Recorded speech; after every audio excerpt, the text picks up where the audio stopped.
ये भी अगर ट्राई करेंगे तो इजीली हो जाएगा, इसमें कुछ है ही नहीं, बस वही देख के डरने वाली बात है। इसमें है कि बस हमें क्या करना है,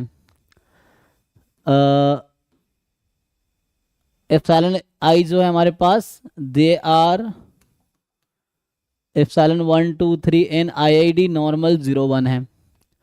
और वाई आई मुझे दे रखा है इस तरह से, तो y i is beta time i plus epsilon i. अब T1 मेरे पास है 1/n, अच्छा वाई बार है, ठीक है, T1 है 2y bar upon n plus 1, T2 है this. Okay, so which of the following statement is not correct. तो मुझे चेक करना है क्या T1 अनबायस्ड एस्टिमेटर बीटा का है, तो मुझे निकालना है क्या एक्सपेक्टेशन ऑफ T1 बीटा आएगा,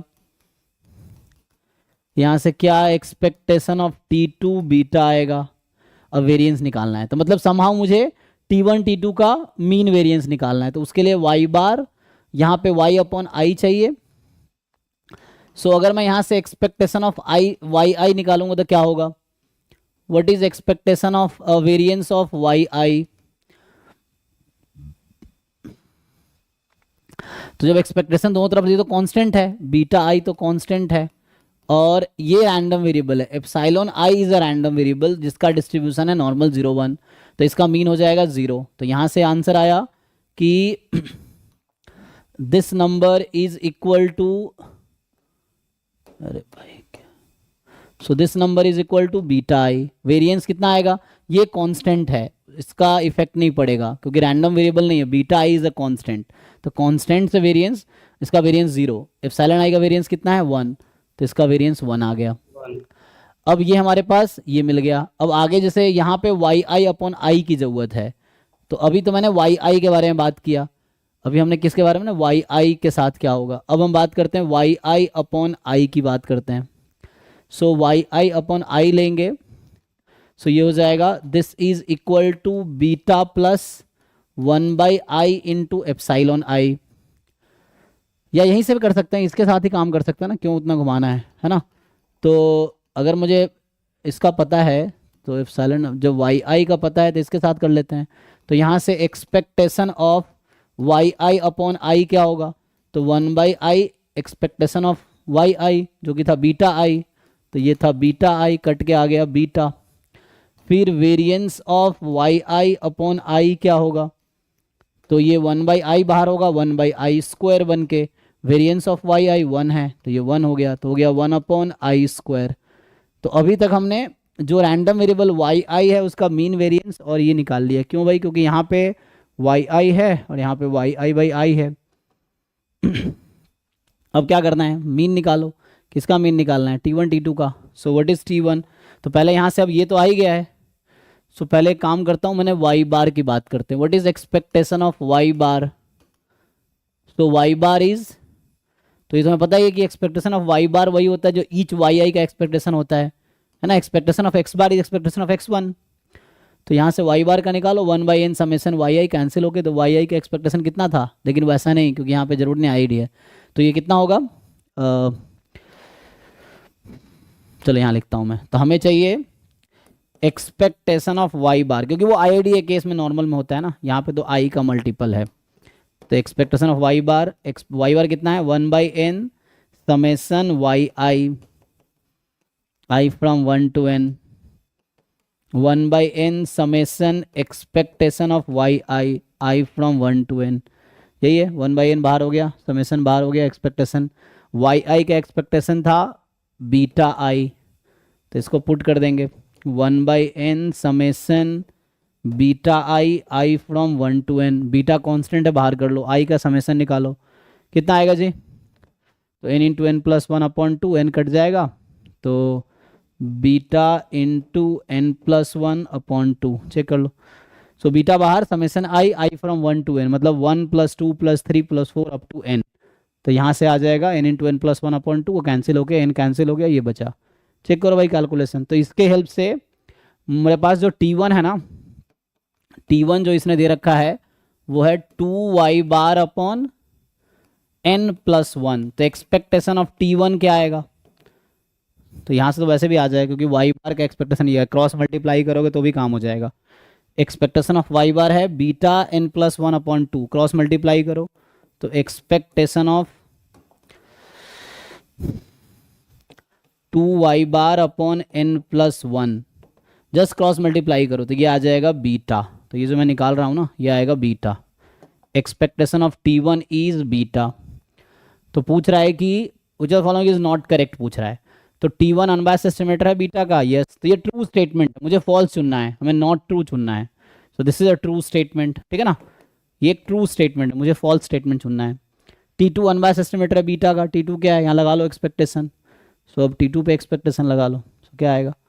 सो जब आप T2 पे एक्सपेक्टेशन लगाओगे, एक्सपेक्टेशन ऑफ T2, जो ट्राई करेगा तो हो ही जाएगा, लेकिन ट्राई करने के लिए हिम्मत चाहिए। So 1 upon N summation Y I upon I, I from 1 to n, 1 by N बाहर करो, समेसन बाहर करो, expectation Y I upon I, I from 1 to n, 1 by N. हमने वाई आई अपॉन आई का ऑलरेडी एक्सपेक्टेशन निकाल रखा हुआ है बीटा, रख दो बीटा इसको, बीटा तो ये होगा बीटा रखोगे समेसन करोगे एन बीटा आएगा, एन एन खत्म, ये भी बीटा आ गया। तो ये भी ट्रू स्टेटमेंट है।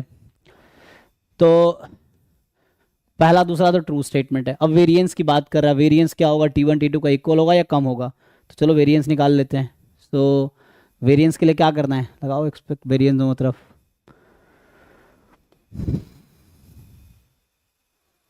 सो वेरिएंस ऑफ T1 का क्या मतलब है, वेरिएंस ऑफ T1 मतलब वेरिएंस ऑफ T1 क्या है, T1 is 2y bar upon n plus one, ये बाहर आएगा तो 4n प्लस वन बाहर आएगा, n plus one square, variance of y बार। अब बताओ y बार का वेरिएंस क्या आएगा। तो हमने ईच वाई आई का वेरिएंस ऑलरेडी निकाल रखा है, बस उसको ओपन करना है। तो इसको ओपन करो तो यहाँ से आएगा 4/n plus one whole square, and y bar कितना होता है 1/n समेसन वाई आई, तो 1/n बाहर आएगा 1/n स्क्वायर बन के। अब है समेसन वाई आई का वेरिएंस, समेसन बाहर आ जाएगा और ईच वाई आई का वेरिएंस है 1, तो वो n हो जाएगा, ठीक है। सो ईच वाई आई का वेरिएंस है ना 1 है ना, तो ऐसा आ जाएगा 1/n आ गया इनडायरेक्टली। तो इसको कैंसिल कर दोगे तो 1/n आ गया, sigma square by n type का, ठीक है ना। तो 1/n आ गया, तो कितना हो गया ये, तो यहाँ से कुछ ऐसा बना 4/n into n plus one square. तो ये हुआ वेरिएंस ऑफ T1। अब वेरिएंस ऑफ T2 निकालो, यहाँ T2 है वैसे ही सेम तरीके से होगा। सो वेरिएंस ऑफ T2 के लिए मैं क्या करना है, दोनों तरफ वेरिएंस ऑपरेट करो। सो यहीं पे कर देता हूँ मैं। सो आएगा, यस सर, सी ऑप्शन आ जाएगा। अच्छा तो यहाँ से अगर मैं वेरिएंस ऑपरेट करूँ, देखो सो मैं इस पे वेरिएंस ऑपरेट कर रहा हूँ। सो वेरिएंस ऑफ T2 यहाँ से लिखता हूँ, वेरिएंस ऑफ T2 तो 1 बाई, दोनों तरफ वेरिएंस लगा रहे हैं। सो 1/n बाहर आएगा वेरिएंस से, तो 1/n स्क्वायर, समेसन बाहर रहेगा, वाई आई अपॉन आई का वेरिएंस ऑलरेडी निकाल रखा है 1/i स्क्वायर है ना। तो 1/i square, I from 1 to n, so 1/n square into, है ना, variance of Y I upon I is 1/i square. बताओ भाई ये सम कितना होता है, 1/1 square plus 2 square plus 3 square plus 4 square and so on. 5/6। ये तो पाई स्क्वायर बाई 6, लेकिन वो इन्फिनिटी तक होता है ना, यहाँ तो इन्फिनिटी नहीं है ना, वो तो इन्फिनिटी तक होता है। तो इसको ऐसे ही छोड़ना पड़ेगा, है ना। तो इसको मल्टीप्लाई कर देते हैं 1/n स्क्वायर से। तो ये एक्चुअली ब्रैकेट में ऐसा है क्योंकि इन्फिनिटी तक का सम वो होता है, 1/1 square, 1/2 square up to 1/n square तक, है ना जी। क्योंकि each Y I by I का जो वेरिएंस निकाला था ना हमने 1/n स्क्वायर था। तो ये आ गया, इसको अगर मल्टीप्लाई करना चाहो देख लो, अब इसको कंपेयर कर लो, इक्वल तो नहीं आया ना, कौन सा ऑप्शन फॉल्स है देखो, सर सी वाला फॉल्स। सी वाला फॉल्स है, डी ट्रू है। कैसे, क्या T1 T2 का सेम आएगा वेरिएंस, यस सर। कैसे सिंप्लीफाई करेंगे,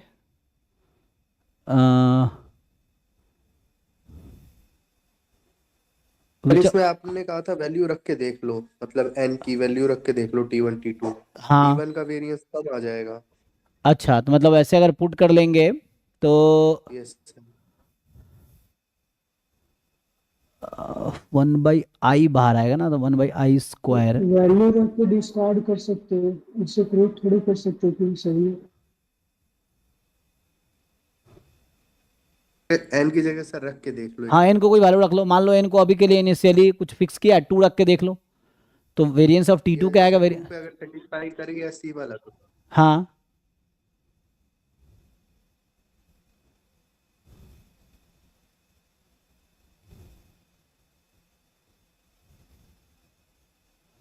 एप्सिलॉन बाई आई था ना वहाँ पे, एक मिनट, तो हमने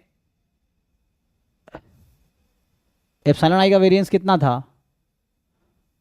नहीं वहाँ लिख, गलती तो नहीं हुई यहाँ पे, ये वाला सही लिखा है। हमारे पास वाई आई अपॉन आई कितना होता? ये जो वाई आई अपॉन आई है यहाँ से कितना आता?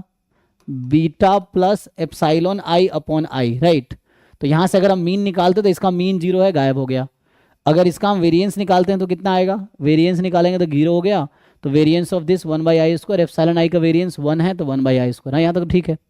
सो ये सही है, क्योंकि यही बनता। सो यहाँ तक ओके है। अब बस कंपेयर करो, n की वैल्यू रख के देखो क्या होगा। हाँ वही करना पड़ेगा। तो सीधी में से ही कोई एक फॉल्स आएगा, अब कौन सा ट्रू आएगा कौन सा फॉल्स आएगा ये डिसाइड करना पड़ेगा आपको। Sir n is equal to 2 रखने पे वेरिएंस ऑफ T1 लेस आ रहा है वेरिएंस ऑफ T2 से, अच्छा तो फिर इक्वल तो नहीं ही होगा अगर एक के लिए लेस आ रहा है तो हाँ default है ना, हर n पे तो इक्वल नहीं आएगा, जरूरी नहीं मुझे लग रहा है। हाँ क्योंकि n के लिए इक्वल अगर नहीं आया है तो d तो फॉल्स हो जाएगा ना, d तो इक्वल बोल रहा है तो वो सारे n के लिए ट्रू होना चाहिए। हाँ एग्जैक्टली, यहाँ n मोर देन 2 कह रखा है। आई थिंक ये ट्रू आएगा, चेक करो, n को 3 रख के देखो तो ये ट्रू आएगा। हाँ हाँ ये ट्रू आएगा, फॉल्स d आएगा, ठीक है, d इज फॉल्स, क्योंकि n की वैल्यू 2 रख दो, 3 रख लो, 4 रख लो, उससे डिस्कार्ड हो जाएगा, तो वैसा आ जाएगा। तो इस तरीके से है। नेक्स्ट क्वेश्चन पे आते हैं। तो नेक्स्ट क्या है, तो मुझे लग रहा है आज तो 30 तक ही होगा, तो कोई नहीं, 31 से 60 कल होगा, तो अभी क्लास चलती रहेगी डेली। सो 27 के बाद 28 एंड 30, तो देखो 30 तक डिस्कस कर लेते हैं आज, 31 से कल डिस्कस करेंगे। 31 to 60 जब तक जिन लोगों ने सॉल्व नहीं किए हैं वो सॉल्व कर लो अच्छे से, और 2-3-4 बार सॉल्व कर लो। स्पेशली मुश्किल क्वेश्चन को बार बार सॉल्व करो, आसान वाले तुम इग्नोर कर सकते हो। फर्स्ट टाइम में जो सॉल्व हो गया उसको नेक्स्ट टाइम तुम इग्नोर कर सकते हो, लेकिन जो फर्स्ट टाइम में नहीं हो रहा है तुमसे, तो सेकेंड थर्ड टाइम उसको सॉल्व करके देखो। तो अभी के लिए देखो 27 के बाद 28